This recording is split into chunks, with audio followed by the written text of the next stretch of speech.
I am Stevie, and you're in the Geek Room, and this is movies I've watched in 2021, and we are now in October. September, barely watched anything. October, Halloween. So as we celebrate Halloween, we literally watched a lot. I literally have, okay, I have a load of notes, and I keep track. It's not like I could remember exactly everything I watched. Horror, that's what we're doing.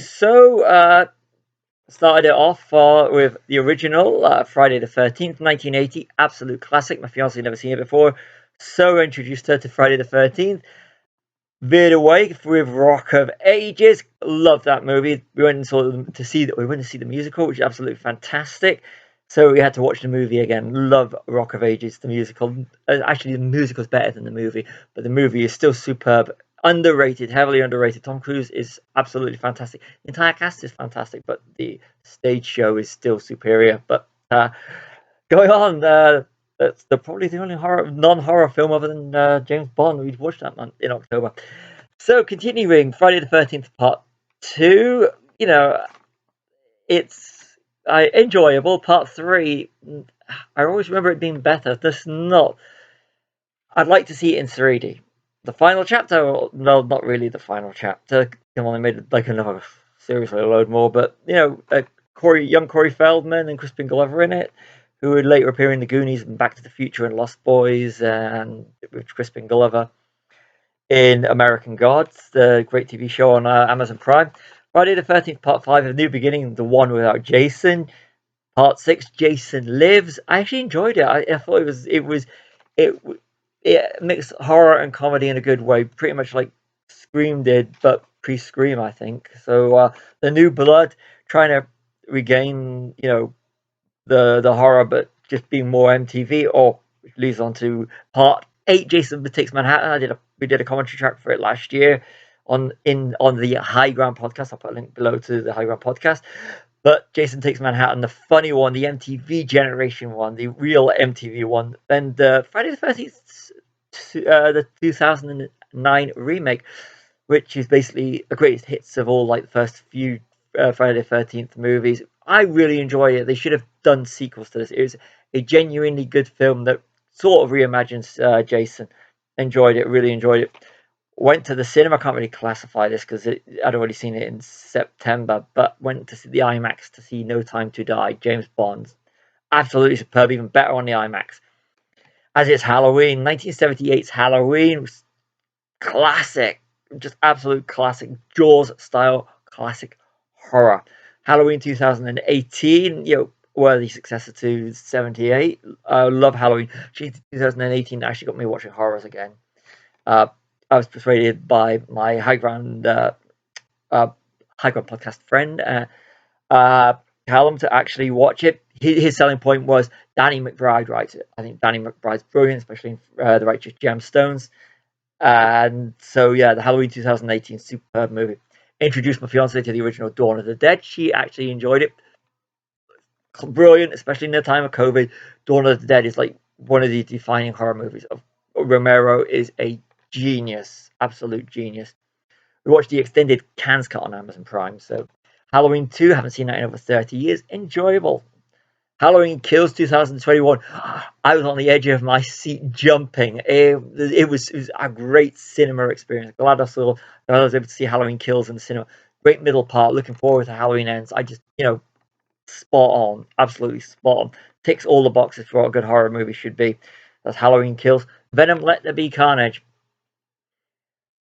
Enjoyable. Naomi Harris channels Tia Dharma. Woody Harrelson. Should have had more Woody Harrelson.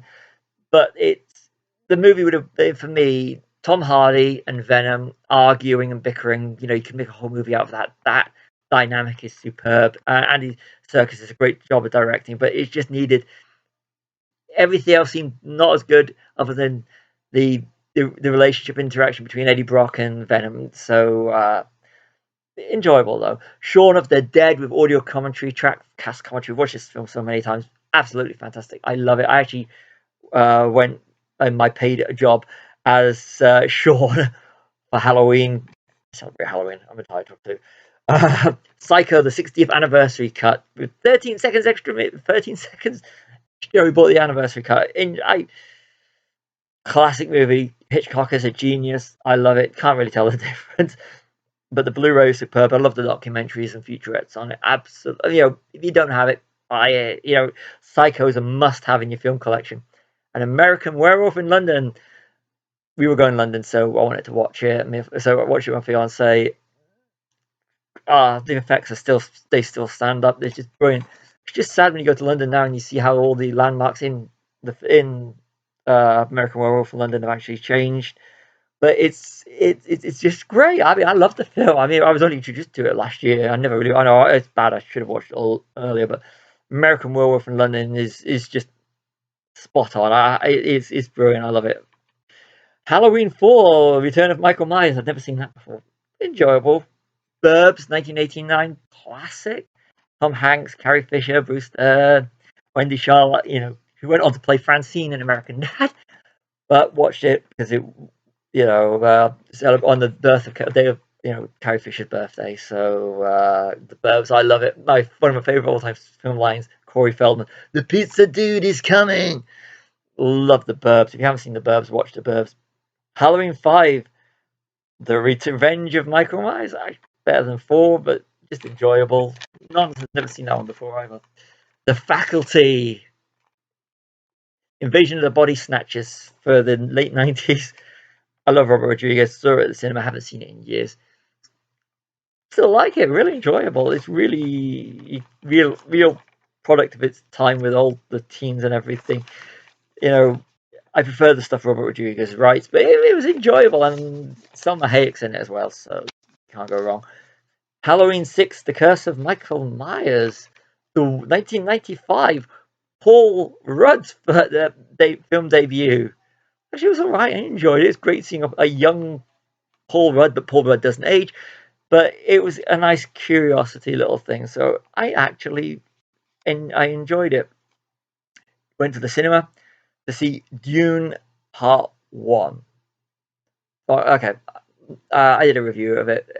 Check out it on my Indie Geek webpage straight out the cinema. But it has to be seen on the big screen. I think it's very Lord of the Rings in terms of, but it's science fiction and fantasy epic. If you love this kind of thing, you're gonna, it is a must 5-star movie. If that's the sort of thing you love. I mean, like, I'm not a fan of the big epic science fiction fantasy sort of things. I'm not a Lord of the Rings fan, but I can appreciate it for what it is, and it is a superbly crafted movie. There's no faults in it. I mean, it is absolutely spot on. It ticks all the boxes. Performances are great. No, seriously, it's one of those films that you don't have to be a fan of the genre to actually appreciate the movie for what it is.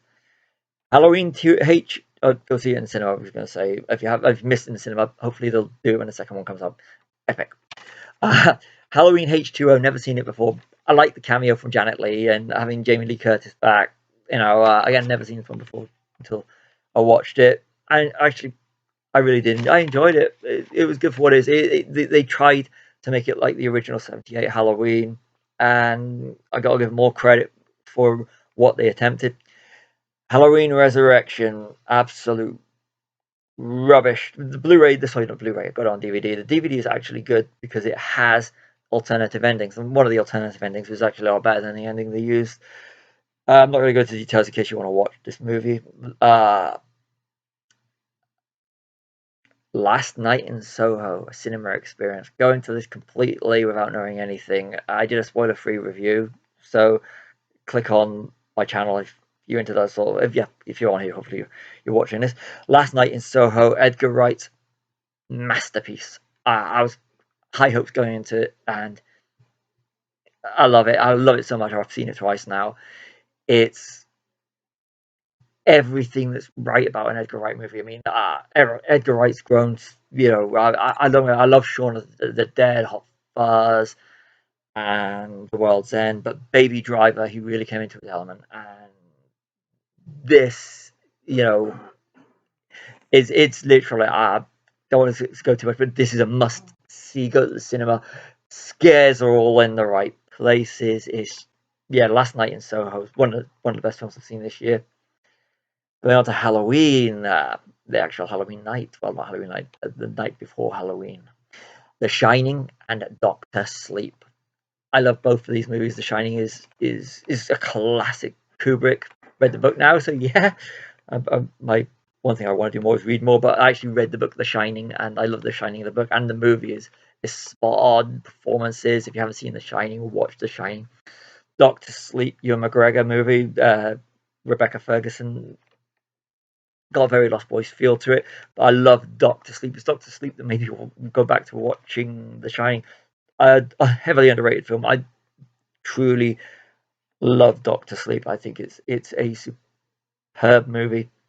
And we finished October and Halloween with the comedy classic of the movie Taika Waititi's What We Do in the Shadows, one of my all-time favorite vampire movies. It's comedy. It's comedy. It's not really a horror. It's just comedy about vampires living together. And in New Zealand, watch a TV show that's set in Staten Island, but Taika Waititi, Jermaine Clements, superb. It's very quotable. A true cult classic. What We Do in the Shadows. Love that movie. Watch them out. That's it for October. I hope there's some suggestions you may want to watch, but that's what I've watched. Rather a long one. Gonna be probably a short one in November. I'm Stevie. These are the movies I've watched in October, celebrating Halloween. See you all soon in Geek Room. Check out some of my other videos. Like and subscribe. See you all.